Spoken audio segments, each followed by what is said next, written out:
Good morning students. जिला शिक्षा पदाधिकारी गया मोहम्मद मुस्तफ़ा हुसैन मंसूरी साहब एवं जिला कार्यक्रम पदाधिकारी माध्यमिक शिक्षा श्री आनंद कुमार के मार्गदर्शन में गया गाइडेंस प्रोग्राम में आप सभी का हार्दिक स्वागत है।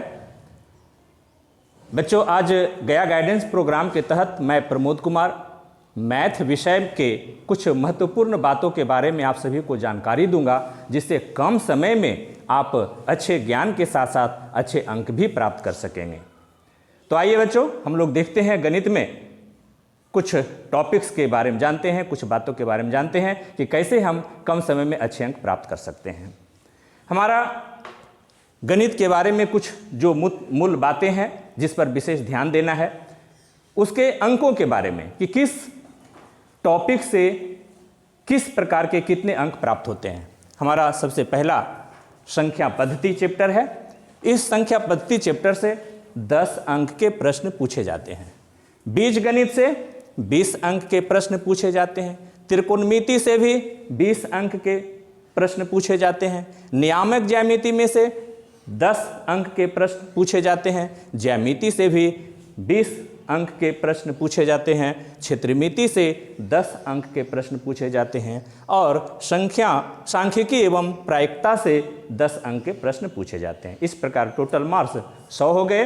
तो आप देख सकते हैं कि जिन चैप्टर से, जिन पाठों से अधिक अंक के प्रश्न पूछे जाते हैं, उन पाठ पर, उन चैप्टर्स पर आप थोड़ा अधिक फोकस करते हुए, अधिक ध्यान देते हुए अच्छे अंक प्राप्त कर सकते हैं।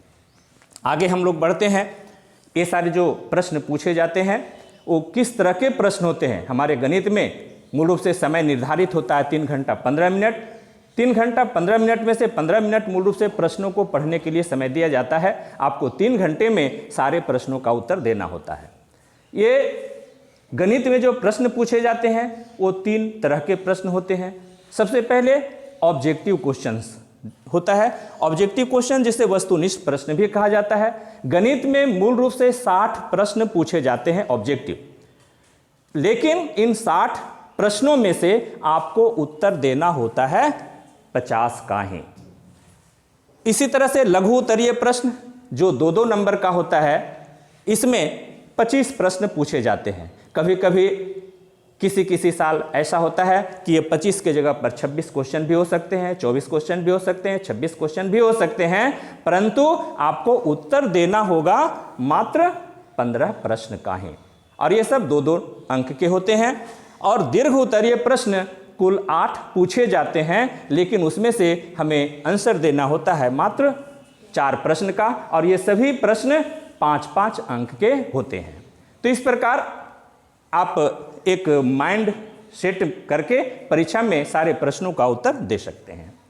आगे हम लोग बढ़ते हैं हम अपने चैप्टर पर कि हमें चैप्टर में किस प्रकार से मैनेज करना है, किस तरह से जानकारी रखना है, जिससे कि हम अच्छे अंक प्राप्त कर सकते हैं। हमारा पहला जो चैप्टर है जिससे कि 10 अंक प्रश्न पूछे जाते हैं, संख्या पद्धति।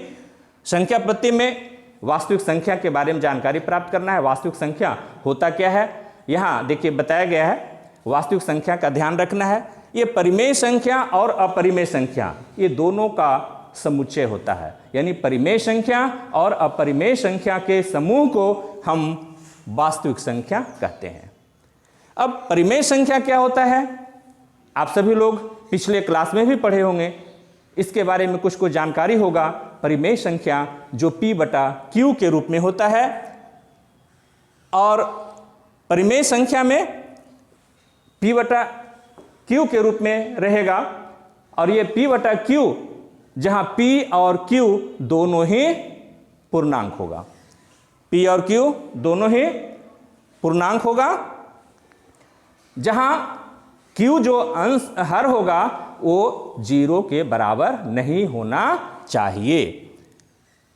Q हमारा 0 के बराबर नहीं होना चाहिए, तब वो परिमेय संख्या कहलाएगा। अब ये परिमेय संख्या को इस तरह से हम कह सकते हैं कि ऐसी संख्या जो P/Q के रूप में हो, जहाँ P और Q दोनों पूर्णांक हो, परंतु Q 0 के बराबर ना हो, परिमेय संख्या कहलाती है। परिमेय संख्या का उदाहरण के तौर पर यहाँ देख सकते हैं, जैसे 1/2, 0, 3/5, 22/7, 4, ये सभी हमारा परिमेय संख्या है। अब यहाँ पर आप कह सकते हैं कि ये 0 जो है ये तो p/q के रूप में नहीं है, 1/2 तो p/q के रूप में है, लेकिन 0 p/q के रूप में नहीं है। तो मैं आपको बताता हूं कि 0 जो है, हम इस 0 को 0/1 लिख दें, क्योंकि हम सभी जानते हैं कि 1 से जब किसी भी संख्या को विभाजित करते हैं तो हमें वही संख्या प्राप्त होता है। तो 0 को हम 0/1 के रूप में लिख दें, तब यह क्या हो गया, p/q के रूप में हो गया, तो p/q के रूप में प्राप्त हो गया, इसलिए इसको हम क्या कहेंगे, ये परिमेय संख्या है। इसी तरह से 3/5 तो p/q के रूप में है, 22/7 भी p/q के रूप में है, लेकिन 4 p/q के रूप में नहीं है। तो 4 को भी हम क्या लिख सकते हैं, 4/1, और 4/1 लिखने पर ये भी p/q के रूप में हो गया, इसलिए 4 को भी हम क्या कहेंगे, परिमेय संख्या। तो इस प्रकार ये हमें परिमेय संख्या प्राप्त हो गया। अब हम लोग आगे बढ़ते हैं अपरिमेय संख्या की ओर। अपरिमेय संख्या क्या हो गया, परिमेय संख्या का उल्टा कर देंगे, यानी परिमेय संख्या में p/q के रूप में रहता है और अपरिमेय संख्या p/q के रूप में रहेगा, लेकिन इसमें या तो p या q पूर्णांक नहीं होगा, है ना, p या q पूर्णांक के रूप में नहीं रहेगा, तब हम उसको क्या कहेंगे, अपरिमेय संख्या कहेंगे। अब जैसे उदाहरण के तौर पर हो गया √3/2, तो √3/2 में हम क्या देख रहे हैं कि √3/2 ये 2 तो पूर्णांक संख्या है, लेकिन ये पूर्णांक संख्या नहीं है। तो पूर्णांक संख्या नहीं है, इसलिए हम इसको क्या कह देंगे, अपरिमेय संख्या कहेंगे। इसी तरह से यहाँ 2/5 में 2 पूर्णांक संख्या है, लेकिन √5 पूर्णांक संख्या नहीं है। इसी तरह से √7, अब √7 को हम √7 को क्या लिख सकते हैं, √7 को √7/1 लिख सकते हैं। अब √7/1 लिखें तो ये p/q के रूप में हो गया, p/q के रूप में तो हो गया, लेकिन यहाँ पर √7 जो है वो क्या है, पूर्णांक संख्या नहीं है, तो इसलिए इसे भी हम अपरिमेय संख्या कहेंगे। अब इस प्रकार हमारा अपरिमेय संख्या के बारे में एक क्वेश्चन प्रायः पूछे जाते हैं पाई के संबंध में। तो बच्चों आप सभी हमेशा याद रखिएगा कि पाई जो है, यदि पाई के रूप में केवल लिखा हुआ है तो वह अपरिमेय संख्या होता है, जबकि उसका निकटतम मान यदि 22/7 लिखा हुआ हो तो वह परिमेय संख्या होगा। परीक्षा में प्रायः इससे रिलेटेड क्वेश्चन पूछे जाते हैं, तो इसको हमेशा आप अपने मन में याद रखेंगे, ध्यान रखेंगे पाई के संबंध में, कि पाई क्या है, एक अपरिमेय संख्या है, लेकिन पाई का जो निकटतम मान एक होता है 22/7, वह क्या है, 22/7 परिमेय संख्या है। अब हम लोग आगे बढ़ते हैं। इसी चैप्टर में हम लोग को दशमलव प्रसार से संबंधित प्रश्न पूछे जाते हैं। तो दशमलव प्रसार के संबंध में मैं कुछ बात बता रहा हूं। दशमलव प्रसार में एक शांत दशमलव होता है, शांत दशमलव जिसको टर्मिनेटिंग डेसिमल कहा जाता है।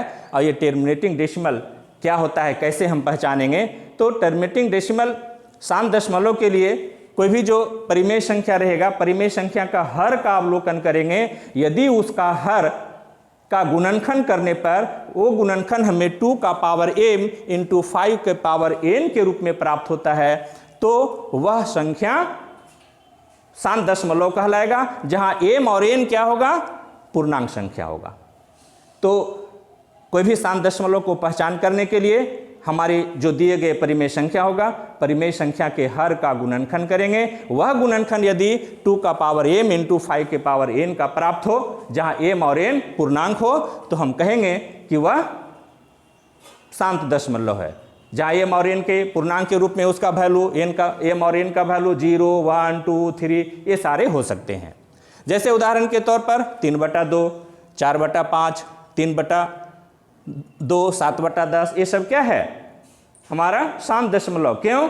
क्योंकि यहाँ पर 3 जो लिखा हुआ है 3/2, इस 3/2 को हम 3/2 गुने 1 भी लिख सकते हैं। अब ये 3/2 गुने 1 जो लिखा गया, इसको हम लिख सकते हैं 3/2 का पावर 1 गुने 5 का पावर 0। 1 को हम 5 का पावर 0 भी लिख सकते हैं, क्योंकि हम सभी लोग जानते हैं कि किसी संख्या का पावर 0 रहने पर उसका मान हमेशा 1 होता है। तो इस 1 के लिए हमने क्या लिख दिया, 5 का पावर 0। तो यहाँ इसका जो फॉर्म हो गया हर का, ये किस रूप का हो गया, 2 का पावर 1 गुने 5 का पावर 0 के रूप का हो गया। इसलिए हम इसको क्या कह देंगे, ये क्या हो गया, शांत दशमलव हो गया, है ना। तो इस तरह से हम पहचानते हैं कि दिया गया संख्या शांत दशमलव है या नहीं है। इसको हम शांत दशमलव के रूप में निरूपण कर सकते हैं या नहीं। अगला हमारा और भी उदाहरण है, जैसे 4/5, 5 को इसको भी हम इसी रूप में लिख सकते हैं। एक हमारा 7/10 है, तो 7/10 जो लिखा हुआ है, ये 7/10 को हम लिख सकते हैं 7/10 के लिए गुणनखंड क्या लिख देंगे, 2 गुने 5, जिसको लिख सकते हैं 7/2 का पावर 1 गुने 5 का पावर 1 लिख सकते हैं ऐसा। तो यहाँ पर भी ये किस रूप में हो गया, 2 का पावर n इंटू 5 का पावर n के रूप का हो गया। इसलिए इसको भी हम शांत दशमलव के रूप में निरूपण कर सकते हैं। अब आगे बढ़ते हैं बच्चे, हम लोग अशांत दशमलव के बारे में जानकारी प्राप्त करते हैं। अशांत दशमलव क्या होता है, अशांत दशमलव इसका उल्टा हम कर देंगे। जहां हर का गुणनखंड निकाल रहे थे 2 का पावर m इंटू 5 का पावर n के रूप का आ रहा था, वहीं पर हम क्या करेंगे, यदि वो गुणनखंड हर का ज्ञात करते हैं और वह 2 का पावर m इंटू 5 का पावर n के रूप में ना हो, यानी उसका गुणनखंड 2 और 5 के अलावे कोई अन्य संख्या आ जाता है, तब हम कहेंगे कि वो उसका निरूपण शांत दशमलव के रूप में नहीं हो सकता है, वह अशांत दशमलव के रूप में होगा। शांत के दशमलव के रूप में नहीं होगा, इसका मतलब अशांत दशमलव के रूप में होगा। अब जैसे उदाहरण के तौर पर यहाँ देखें 1/3, तो 1/3 जो लिखा हुआ है हमारा उदाहरण, इस 1/3 को हम चाहें तो लिख सकते हैं 1 गुने 3, ऐसे भी लिख सकते हैं, क्योंकि किसी भी संख्या को 1 से जितना बार भी गुना कर दे उसके मान में कोई परिवर्तन होगा नहीं होगा, वो उतना ही रहेगा। तो यहाँ अब हम इसको लिख दें, यदि 1 को लिख दें 2 का पावर 0, यहाँ पे 1 को लिख दें फिर 5 का पावर 0 और 3 को लिख दें 3 का पावर 1। ये ऐसा हमने 2 का पावर m इंटू 5 का पावर n के रूप में व्यक्त करने के लिए लिखा। लेकिन ऐसा लिखने पर क्या आ गया, ये 2 का पावर m इंटू 5 का पावर n और इंटू एक 3 का पावर भी q के रूप में आ गया, है ना, एक अलग संख्या प्राप्त हुआ। यानी यह केवल 2 का पावर m इंटू 5 का पावर n के रूप में नहीं रहा, इसलिए इस संख्या को हम शांत नहीं कहेंगे, बल्कि क्या कहेंगे, ये अशांत दशमलव के रूप में इसका निरूपण हो सकता है, शांत दशमलव के रूप में निरूपण नहीं हो सकता है। परीक्षा में इससे रिलेटेड जो प्रश्न पूछे जाते हैं वो प्रायः इसी तरह का क्वेश्चन दिया हुआ रहेगा, और पहचानने के लिए रहता है कि दिया गया जो क्वेश्चन है, दिया गया जो संख्या है, उसका शांत दशमलव में निरूपण होगा या अशांत दशमलव में, या किस रूप में इसका निरूपण होगा। तो ये पहचानने के लिए हम इस तरीके का इस्तेमाल कर सकते हैं। आगे हम लोग बढ़ते हैं।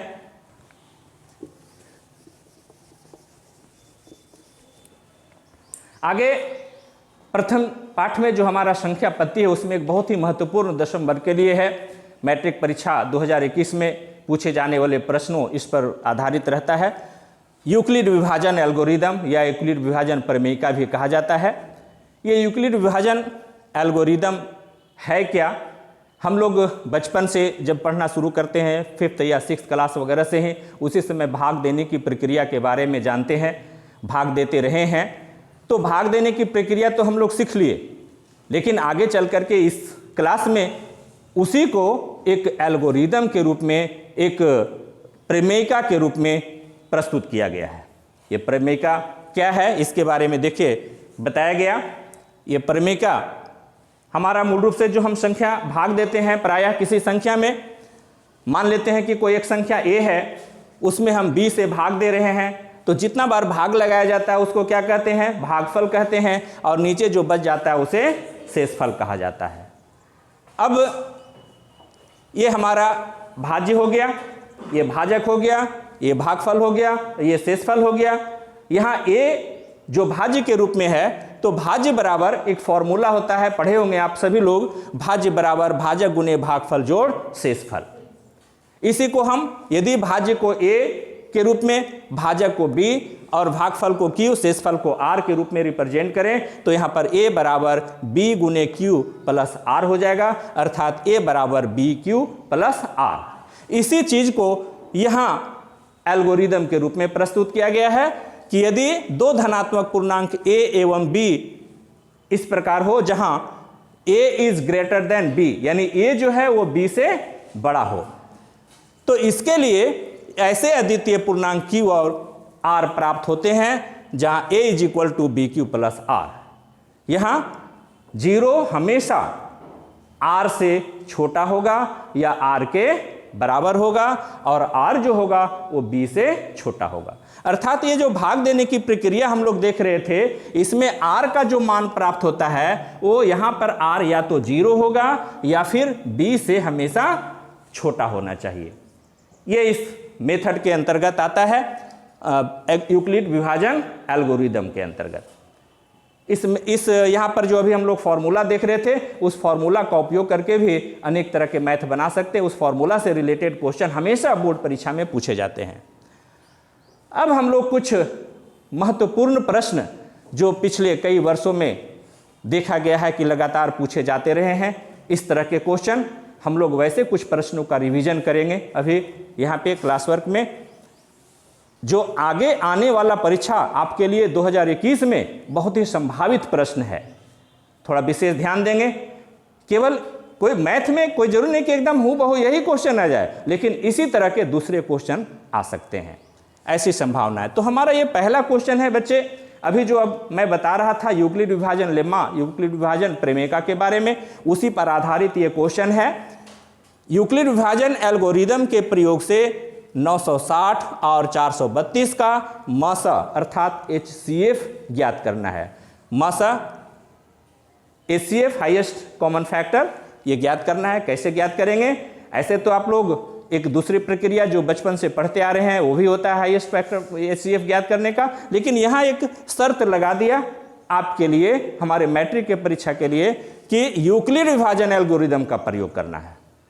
अब ये यूक्लिड विभाजन एल्गोरिदम क्या है, इसके बारे में अभी मैं जस्ट पहले बताया हूँ, यूक्लिड विभाजन प्रमेय के बारे में, उसी का प्रयोग करके इसमें मैथ बनाना है।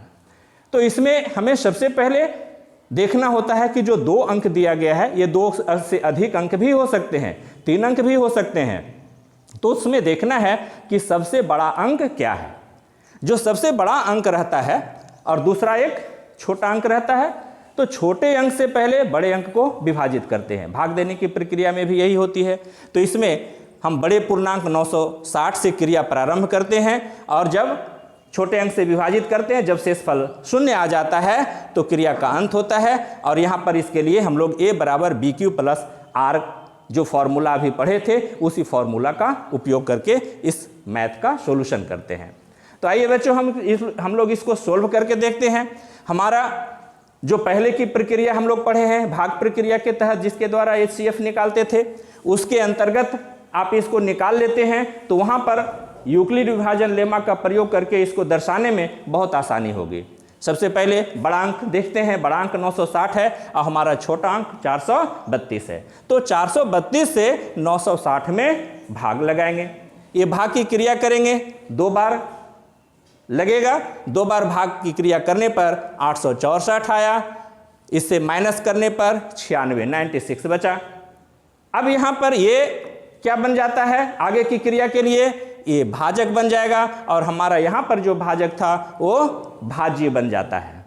अब इस 96 से हम 432 को भाग लगाएंगे। यहाँ पर भाग लगाने पर 4 बार ये लगेगा और 384 प्राप्त होगा हमें, माइनस करने पर 48 प्राप्त हो गया। यहाँ पर अब फिर ये जो 48 प्राप्त हो रहा है, देखिए 96 से छोटा है। भाग देने की क्रिया में यही होती है, हमें हमेशा ध्यान रखना होता है कि हमें यहाँ पर जब भाग दे रहे हैं तो शेषफल जो प्राप्त हो ये भाजक से छोटा हो। यहाँ भी जो शेषफल प्राप्त हुआ भाजक से छोटा है। अब यहाँ पर 48 फिर अगले क्रिया करने के लिए भाजक बन जाता है, और ये जो 96 था वो क्या बन जाएगा, भाज्य बन जाएगा। फिर से 48 से यदि डिवाइड करते हैं 96 को, 2 बार में विभाजित हो जाता है, हमें शून्य प्राप्त होता है शेषफल के रूप में। इस प्रकार शेषफल शून्य प्राप्त हुआ। जब शेषफल शून्य प्राप्त हो गया तो ये भाग की क्रिया समाप्त हो जाती है, और इसके लिए जो भाजक होता है वही इसका HCF होता है। यहाँ अभी देख रहे थे जो क्रिया, उसी क्रिया को हम इस तरह से लिखते हैं। 960 को क्या लिख सकते हैं, वहां पर जब भाग दिए थे 2 बार भागा लगा था, 432 आया था, और शेषफल क्या बचा था, 96। अब यहां पर ये जो 432 प्राप्त हुआ, इस क्रिया के लिए ये भाजक है, लेकिन अगले क्रिया के लिए ये क्या बन जाता है, भाज्य बन जाता है। अब ये भाज्य बन गया, और यहां पर जो शेषफल प्राप्त हुआ था वो अगली क्रिया के लिए भाजक बन जाता है। तो 96 से अब डिवाइड करते हैं 42 को, डिवाइड करने पर 4 बार डिवाइड होता है, शेषफल हमें 48 प्राप्त होता है, 48 प्राप्त होता है। फिर अगला क्रिया जब करते हैं तो यहाँ जो भाजक हमें प्राप्त हुआ था वो अगली क्रिया के लिए भाज्य बन जाता है, और ये जो शेषफल प्राप्त हुआ था वो अगली क्रिया के लिए भाजक बन जाता है। तो इस प्रकार अब 48 से हम 96 को डिवाइड करेंगे, डिवाइड करने पर हमें शेषफल 0 प्राप्त हो जाता है। 2 बार डिवाइड होता है और शेषफल हमें 0 प्राप्त होता है। अब यहाँ जब शेषफल 0 आ गया तो क्रिया का अंत होता है, और हमने बताया कि भाजक जो प्राप्त होता है इस क्रिया के अंतर्गत वही हमारा HCF होता है। तो इस प्रकार से हमें HCF प्राप्त हो गया, कितना, 48। तो इस पाठ से रिलेटेड, इस प्रमेय से रिलेटेड इस तरह का क्वेश्चन परीक्षा में अवश्य पूछे जाते हैं। एक आप इसका प्रैक्टिस अवश्य करेंगे घर में। हम लोग आगे बढ़ते हैं दूसरे प्रश्न की ओर। हमारा एक दूसरा प्रश्न है, सिद्ध करने के लिए सिद्ध करना है कि √5 एक परिमेय संख्या है। बच्चे, प्रति वर्ष आप यदि पिछले वर्ष के पूछे गए प्रश्नों का अवलोकन करें तो आप देखेंगे कि प्रति वर्ष इस तरह का क्वेश्चन पूछे जाते रहे हैं। कभी √5 की जगह पर √3 रह सकता है, कभी √7 रह सकता है, कभी 2 + √3 रह सकता है, या इस तरह का रह सकता है। प्रश्न हमेशा पूछे जाते रहे हैं। तो अगले वर्ष जो आप सबों के लिए 2021 में परीक्षा होना है उसमें भी इस तरह का प्रश्न अवश्य पूछे जाएंगे। आप घर पर इस तरह के प्रश्नों का रिवीजन अवश्य करेंगे। हालांकि इस प्रश्न के सॉल्यूशन के लिए अलग अलग प्रकाशन के द्वारा जो प्रकाशित पुस्तकें हैं उसमें अलग अलग मेथड भी बताए गए हैं। मैं यहाँ पे इस मेथड के द्वारा आपको समझाने का प्रयास कर रहा हूँ कि √5 एक अपरिमेय संख्या है, कैसे इसको हम कैसे सिद्ध करेंगे। यहाँ यदि संभव है तो थोड़ा देर के लिए हम मान लेते हैं कि √5 एक परिमेय संख्या है। ये अपरिमेय संख्या तो है, प्रश्न में कह रहा है सिद्ध कीजिए, अपरिमेय संख्या है, लेकिन थोड़ा देर के लिए हम लोग क्या मान लेते हैं कि यह परिमेय संख्या है। अब ये जो √5 है, यदि इसका हम अवलोकन करें तो √5 2 का स्क्वायर और 3 के स्क्वायर के बीच का संख्या होगा। यानी 5 जो है वो 2 के स्क्वायर से बड़ा है। 2 का स्क्वायर मीन्स 4 हो गया। कहने का मतलब ऐसी संख्या जिसका पूर्ण वर्गमूल निकल सके। इसके निकटतम का 2 संख्या हम प्राप्त करते हैं, तो इसके निकटतम का इसके पहले वाला एक संख्या और इसके बाद वाला संख्या यदि लेते हैं तो इसके पहले का निकटतम संख्या 4 होगा और इसके बाद वाला निकटतम संख्या 9 होगा। 4 के लिए हम 2 का स्क्वायर और 9 के लिए 3 का स्क्वायर लिख सकते हैं। तो इसका मतलब ये 5 जो हो गया ये 2 स्क्वायर 3 स्क्वायर के बीच का हो गया, यानी 5 2 स्क्वायर से क्या हो गया, बड़ा, और 3 स्क्वायर का जो वैल्यू है उससे छोटा हो गया।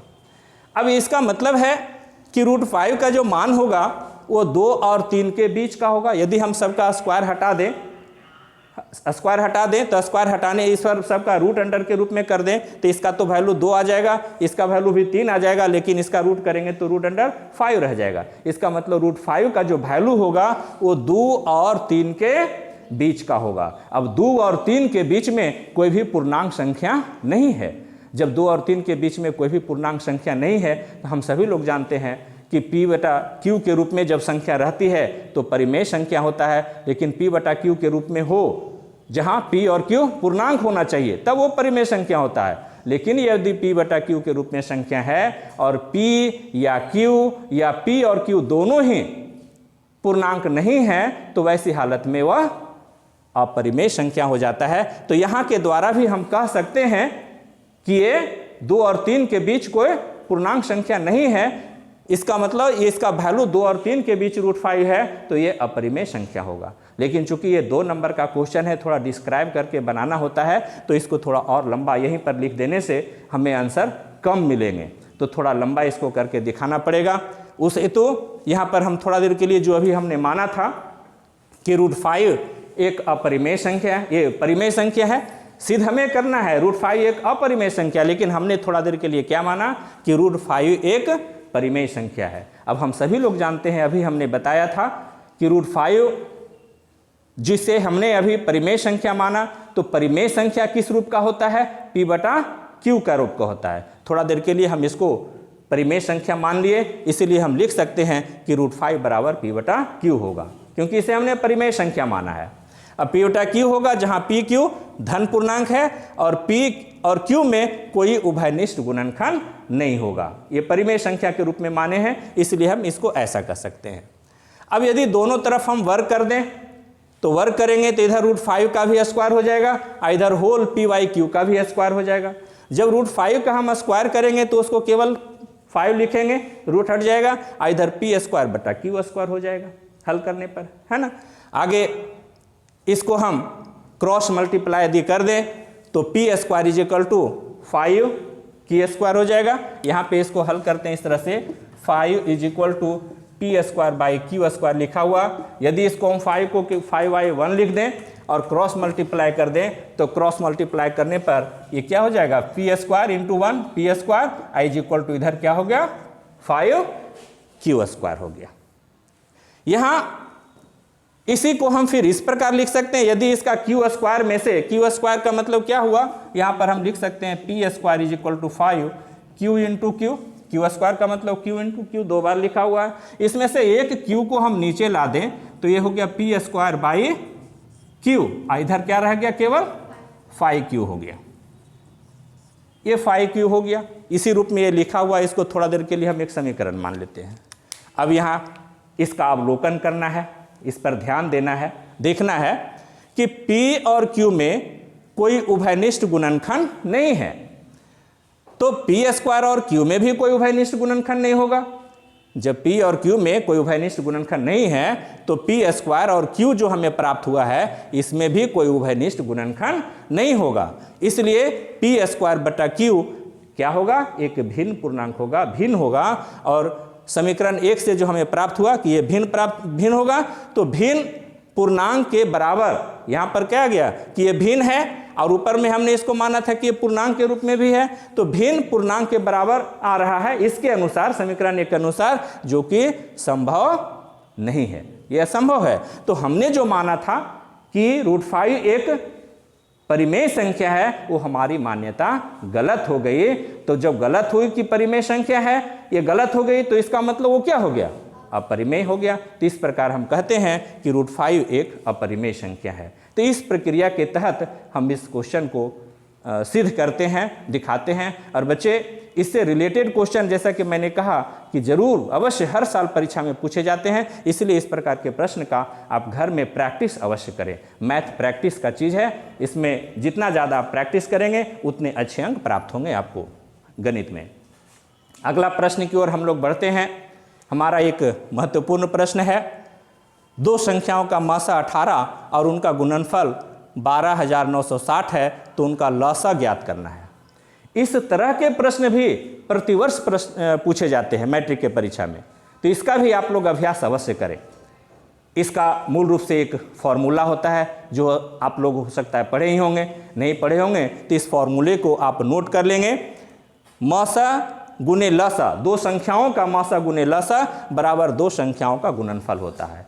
यह एक फॉर्मूला है और इसी फॉर्मूला पर हम इस क्वेश्चन का हल करेंगे। इस तरह का जितने भी क्वेश्चन आएगा सभी प्रश्नों का हल हम इस फॉर्मूले पर कर सकते हैं।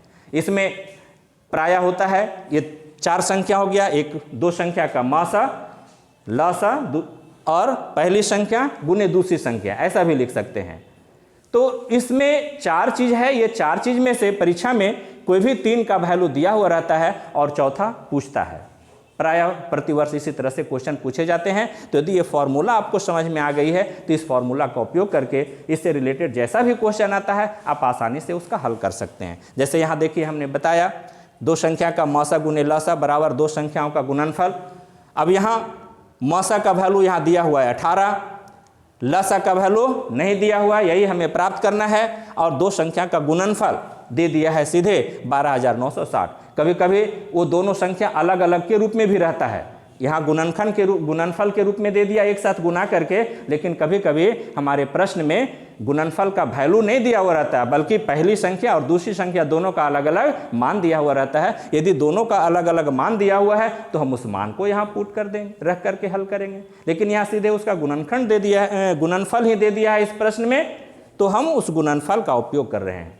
अब इस प्रकार हम लसा जब ज्ञात करेंगे तो 12,960 है, ये 18 नीचे डिवाइड हो गया, इधर गुना है तो इधर आकर के डिवाइड भाग हो जाता है, भाग देते हैं, भाग देने पर 720 प्राप्त होता है। तो इस प्रकार इस प्रश्न का उत्तर जो लसा ज्ञात करना था हमें लसा प्राप्त हुआ कितना 720। तो इस फॉर्मूले पर आधारित इस तरह का क्वेश्चन हमेशा आता है बच्चे, आप इसका बराबर अभ्यास करते रहेंगे। आगे हम लोग बढ़ते हैं, एक और क्वेश्चन है हमारा जो अभी थोड़ा देर पहले मैं बता रहा था शांत और अशांत दशमलव प्रसार के बारे में, उससे रिलेटेड एक क्वेश्चन है। उससे एक रिलेटेड क्वेश्चन, ऐसे सारे जो पाठ है, सारे जो बिंदु हैं उससे रिलेटेड ऑब्जेक्टिव क्वेश्चन भी रहता है, उस पर मैं बाद में चर्चा करूंगा। अभी यहाँ एक क्वेश्चन है हमारा 4.7 का रेकरिंग को परिमेय संख्या के रूप में व्यक्त करें। इस तरह का क्वेश्चन भी हमेशा पूछे जाते हैं, हर साल पूछे जाते हैं। 4.7 को हम परिमेय के संख्या के रूप में कैसे व्यक्त कर सकते हैं? तो बच्चे इसे परिमेय संख्या के रूप में व्यक्त करने का दो तरीका होता है, एक बहुत ही आसान तरीका और एक थोड़ा सा लॉन्ग मेथड के रूप में होता है। तो ये क्वेश्चन पर निर्भर करता है। यदि आपका ऑब्जेक्टिव क्वेश्चन है, 1 नंबर का है, तो आप शॉर्टकट मेथड वाले का उपयोग कर सकते हैं, लेकिन यदि 2 नंबर का क्वेश्चन है तो केवल शॉर्टकट मेथड का उपयोग करेंगे तो हो सकता है कि आपको अंक कम मिलेगा, कम मिल सकता है। तो अब ये शॉर्टकट जो हमारा मेथड है, छोटा मेथड, ऐसे एक बड़ा मेथड पहले जो हमने बताया है उसको समझ लेना है। थोड़ा देर के लिए मान लेते हैं ये जो वैल्यू दिया हुआ है 4.7 का रेकरिंग, ये x का वैल्यू है, यानी x बराबर 4.7 का रेकरिंग। 7 का रेकरिंग का मतलब हुआ कि 7 बार बार जब हम डिवाइड कर रहे थे तो ये अशांत दशमलव के रूप में है, शांत नहीं है, अशांत है, अशांत दशमलव के रूप में है, यानी 7 बार बार आ रहा था, तो इसीलिए हम इसको 4.777 लिख दिए, इसको समीकरण 1 मान लिए थोड़ा देर के लिए। अब ये इसमें हम क्या करते हैं, एक सिस्टम है कि दशमलव अभी जो रेकरिंग के पहले है उसको रेकरिंग के बाद लाने की क्रिया करना होता है। तो उस हेतु दशमलव को 1 अंक इधर लाना है रेकरिंग के जस्ट बाद, चूंकि रेकरिंग 1 ही अंक पर है तो हमको 1 अंक इधर लाना है। तो 1 अंक इधर लाने के लिए 10 से गुना करेंगे। यदि 2 अंक पर रेकरिंग रहता, 2 अंक के बाद दशमलव लाना रहता तो हम 100 से गुना करते हैं। इसी तरह की प्रक्रिया को अपनाना होता है। यहाँ पर 1 अंक के बाद इधर लाना है दशमलव, इसलिए 10 से दोनों तरफ हम गुना कर रहे हैं। तो यहाँ भी आ गया 10x और यहाँ प्राप्त हो गया 10 गुने 4.77, जिसको गुना करने पर 47.777 प्राप्त हुआ। इसको हम समीकरण 2 मान लेते हैं। अब जो हमें समीकरण 2 प्राप्त हुआ, इस समीकरण 2 में से समीकरण 1 को घटाते हैं। जब इसको घटाएंगे तो इधर 10x में से x माइनस हो गया, इधर 47.777 जो प्राप्त हुआ था उसमें माइनस कर रहे हैं 4.77 को। जब इसको आप माइनस करेंगे, घटाएंगे इसमें से इसको, तो यहाँ पर 10x में से x घटाएंगे तो 9x प्राप्त होगा, और इसमें से जब इसको आप माइनस करेंगे तो 43 प्राप्त होगा। और इस प्रकार केवल x का जब वैल्यू फाइंड करेंगे तो 43/9 प्राप्त हुआ। तो इस तरह से हमें 43/9 जो संख्या प्राप्त हुआ वो p/q के रूप में है, और यहाँ p और q दोनों ही पूर्णांक संख्या है, तो इसको हम क्या कहेंगे, यह परिमेय संख्या। तो इस प्रकार ये जो क्वेश्चन था हमारा कि इसको परिमेय संख्या के रूप में व्यक्त करना है, इस तरह से इसको हम परिमेय की संख्या के रूप में व्यक्त कर सकते हैं। अभी मैंने कहा था बच्चे कि इसको हम एक शॉर्टकट छोटा मेथड का भी उपयोग करके बना सकते हैं।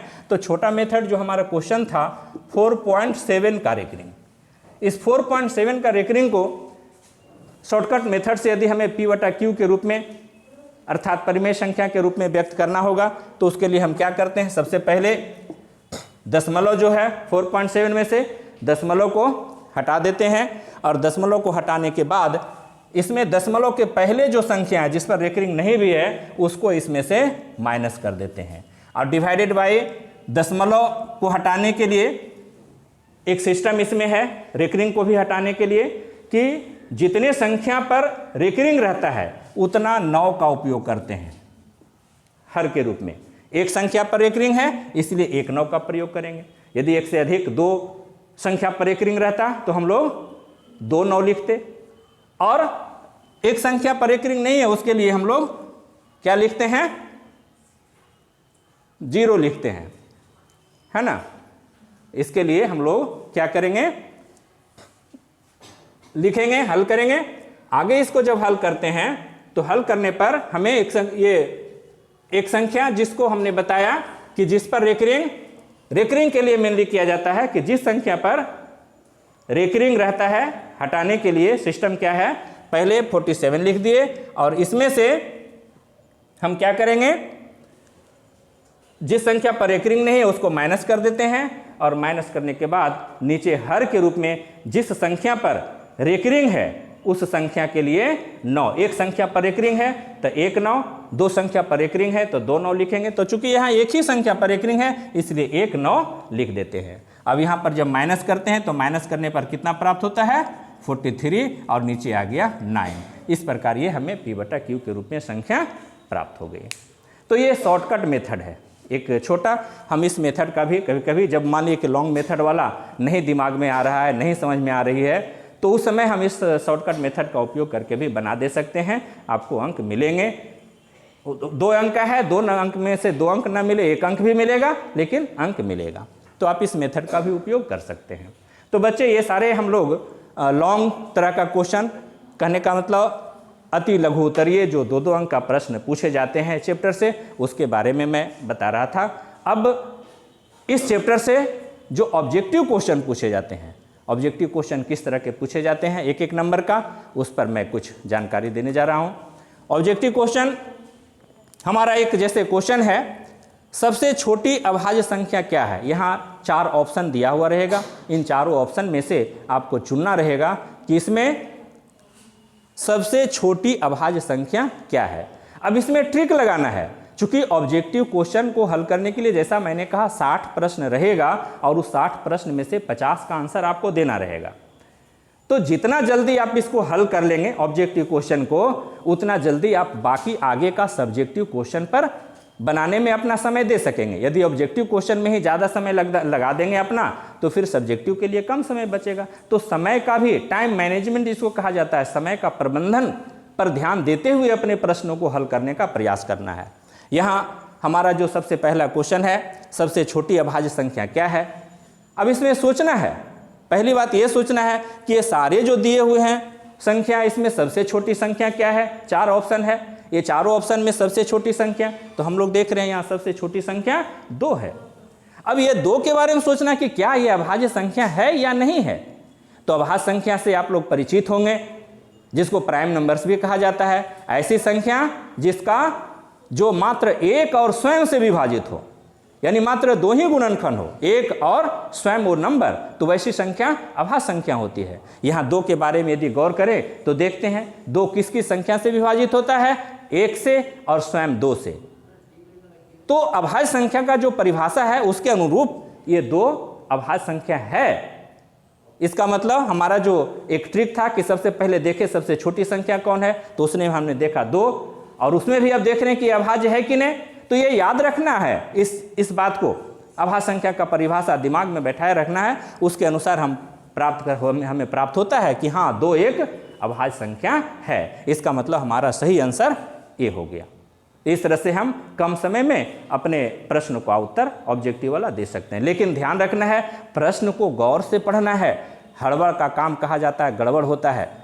प्रश्न को सावधानी से जब तक नहीं पढ़ेंगे तब तक आपको पूर्णतः क्लियर नहीं होगा क्वेश्चन का कंसेप्ट। और इसीलिए बोर्ड परीक्षा में प्रश्न को पढ़ने के लिए 15 मिनट समय दिया जाता है कि आप एक बार अच्छी तरह से प्रश्न को पढ़ करके आश्वस्त हो लें। आगे हमारा दूसरा क्वेश्चन एक है, 6/15 इसका दशमलव प्रसार कैसा होगा?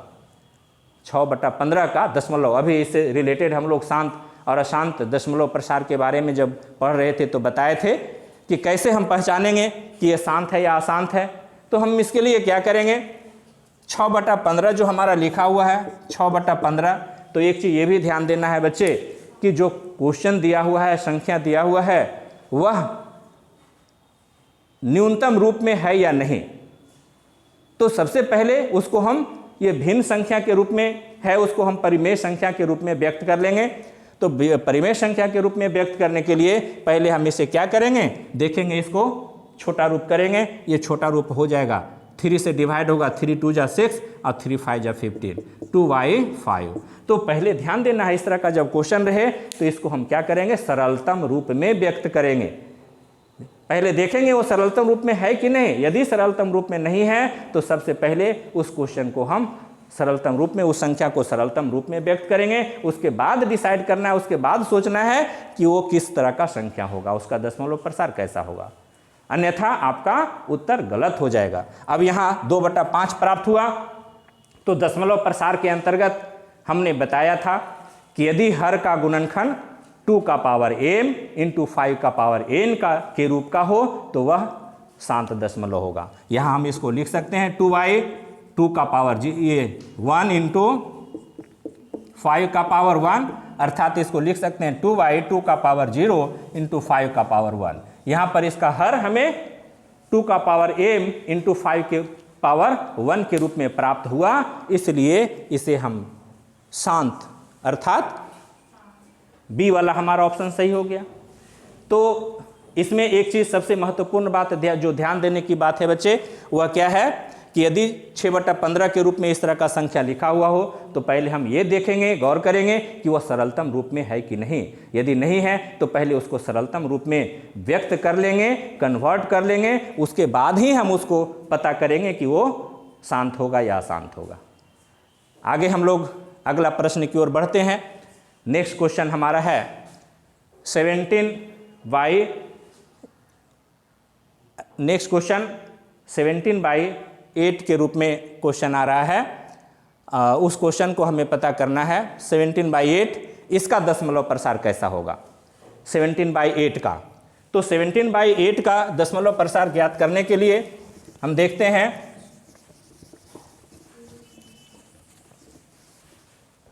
17/8 में भी हम इसी तरह से अवलोकन कर सकते हैं। 17/8 जहां पहले ये गौर करेंगे कि क्या ये सरलतम रूप में है या नहीं है, ये देखते हैं। तो दोनों का कोई अभाज्य गुणनखंड नहीं है। जब दोनों का कोई अभाज्य गुणनखंड नहीं है, दोनों का कोई एक ही संख्या से कोई दोनों संख्या विभाजित नहीं होगा, इसका मतलब यह सरलतम रूप में है, यह और सरलतम रूप में अव्यक्त नहीं हो सकता है। तो अब केवल हर का गुणनखंड करेंगे। हर का गुणनखंड हमें 2 इंटू 2 इंटू 2 प्राप्त होता है। 8 का गुणनखंड 2 इंटू 2 इंटू 2, इसको हम लिख सकते हैं 17 डिवाइडेड बाय 2 का पावर 3 इंटू 5 का पावर 0, इस रूप में लिख सकते हैं। चूंकि यहाँ पर इसको इंटू 1 भी लिख सकते हैं, तो ये 1 के लिए 5 का पावर 0 लिख दिए। यहाँ पर ये किस रूप में आ गया, 2 का पावर m इंटू 5 का पावर n के रूप में आ गया। अब यहाँ इस रूप में आ गया, इसका मतलब है कि यह भी शांत दशमलव के रूप में होगा। तो इस तरह से हम इस क्वेश्चन का भी हल कर लेते हैं। हमें पता कर लेते हैं कि 17/8 का निरूपण किस तरह का होगा, शांत होगा या अशांत होगा। तो बच्चे इस तरह का क्वेश्चन जब आते हैं तो फिर मैं एक बार बता रहा हूं कि सबसे पहले उसको हम सरलतम रूप में व्यक्त कर लेंगे, देखेंगे कि सरलतम रूप में है कि नहीं। यदि सरलतम रूप में है तो ठीक है, अन्यथा उसको सरलतम रूप में व्यक्त करने के बाद हर का गुणनखंड ज्ञात करेंगे। यदि हर का गुणनखंड 2 का पावर m इंटू 5 का पावर n के रूप में हो तो वह शांत दशमलव होगा। आगे क्वेश्चन हमारा है, निम्नलिखित में कौन अपरिमेय नहीं है, कौन अपरिमेय नहीं है। तो कौन संख्या अपरिमेय नहीं है, हम लोग शुरू में ही बताए थे बच्चे। आप सभी को क्वेश्चन पर ध्यान देना है, बहुत ही माइंड को कंसंट्रेट करके पहले क्वेश्चन को पढ़ना है। यहाँ क्वेश्चन पर कह रहा है कौन अपरिमेय नहीं है। यदि आप क्वेश्चन पढ़ने के क्रम में थोड़ा सा मिस्टेक करेंगे, केवल इतना देखेंगे निम्नलिखित में से कौन अपरिमेय, आपको लगे कि अरे इसमें पूछ रहा है कि कौन अपरिमेय है, तो आप अपरिमेय इसमें आप गौर खोजेंगे और अपरिमेय को चिन्हित कर देंगे। क्यों, अच्छा अपरिमेय पूछ रहा था तो अपरिमेय आंसर लगा देंगे। लेकिन यहाँ प्रश्न क्या कह रहा है, कौन अपरिमेय नहीं है। तो इसके लिए ध्यान देना है। पाई के बारे में मैंने शुरू में ही बताया था, जब चैप्टर के बारे में बात कर रहे थे तो पाई के बारे में मैंने बताया था कि पाई एक अपरिमेय संख्या है। √7 भी पूर्णांक संख्या के रूप में नहीं है, यह भी अपरिमेय संख्या है। √2/√7 या अंश और हर दोनों पूर्णांक संख्या नहीं है, यह भी अपरिमेय संख्या है। जब 3 संख्या अपरिमेय प्राप्त हो गया तो इसका मतलब है कि चौथा अपरिमेय नहीं होगा। यह क्वेश्चन पूछ रहा है कौन अपरिमेय नहीं है, तो ये 3 हम पर गौर कर रहे हैं, तो 3 हमें A, B, C 3 जो ऑप्शन है वो हमें अपरिमेय संख्या प्राप्त हुआ। इसका मतलब चौथा अपरिमेय संख्या होगा, अपरिमेय नहीं होगा। जब 3 अपरिमेय प्राप्त हो गया इसका मतलब चौथा अपरिमेय नहीं होगा। तो इस प्रकार हमें चौथा आंसर प्राप्त हो जाएगा। अब उस पर हम चाहें तो सोल्व करके देख भी सकते हैं। हमारा चौथा जो ऑप्शन है 3/, चौथा जो ऑप्शन है 3√75 डिवाइडेड बाई √48। यदि इसको हल करें तो इसको लिख सकते हैं, ये दोनों को एक साथ 75/48, इसको हल करके हम लिख सकते हैं 75/48, 25 3 जा ये डिवाइड हो जाएगा और ये 16 3 जा डिवाइड हो जाएगा, यानी 25/16 आ गया। इस प्रकार 3 इंटू इसको हम लिख सकते हैं 5/4 अर्थात 15/4। ये हमें परिमेय संख्या नहीं, ये क्या हो गया, परिमेय संख्या नहीं है, अर्थात ये अपरिमेय संख्या नहीं। यहाँ क्वेश्चन कह रहा था अपरिमेय नहीं है, तो ये हमें प्राप्त हुआ अपरिमेय नहीं है, अर्थात ये परिमेय संख्या है। तो ये आंसर जो एक ट्रिक के द्वारा, माने यहाँ तो हमें सोल्व नहीं करना है, हमें क्या करना है, ट्रिक के द्वारा पता करना है कि कौन संख्या अपरिमेय नहीं है। उसके तहत हमने ये 3 जो हमारा ऑप्शन था उसको देख लिया कि ये 3 अपरिमेय है, इसका मतलब चौथा स्वतः अपरिमेय नहीं होगा। लेकिन उसको चाहे तो इस तरह से हल करके भी हम प्राप्त कर ले सकते हैं आंसर। तो बच्चे इस प्रकार चौथा क्वेश्चन हमारा हल हो गया। इस तरह का क्वेश्चन हमेशा प्रश्न में पूछे जाते हैं। अगला प्रश्न हम लोग आते हैं 5वां प्रश्न में है पाई कैसी संख्या है। तो पाई के बारे में जैसा कि मैं जब ये बता रहा था चैप्टर के बारे में उस समय भी बताया था कि पाई जब पाई के रूप में रहता है तो अपरिमेय संख्या होता है, लेकिन उसका निकटतम मान यदि हम रिप्रेजेंट करें तो निकटतम मान क्या होगा, निकटतम मान 22/7 रहेगा तब परिमेय होगा। तो ये पाई अपरिमेय संख्या हो जाएगा, पाई के रूप में है अपरिमेय संख्या होगा। आगे हम छठा क्वेश्चन देखें, 6 + √2 कैसी संख्या है।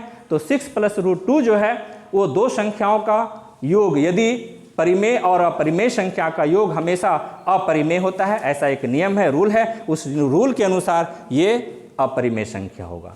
तो इस तरह से हम इसका आंसर प्राप्त करते हैं, या परिमेय संख्या हो जाएगा। तो बच्चों आप इसी तरह से मैथ में प्रश्नों का प्रैक्टिस करें, जितना अधिक प्रैक्टिस करेंगे उतना ज़्यादा अच्छे अंक आपको मैथ में प्राप्त होगा। धन्यवाद।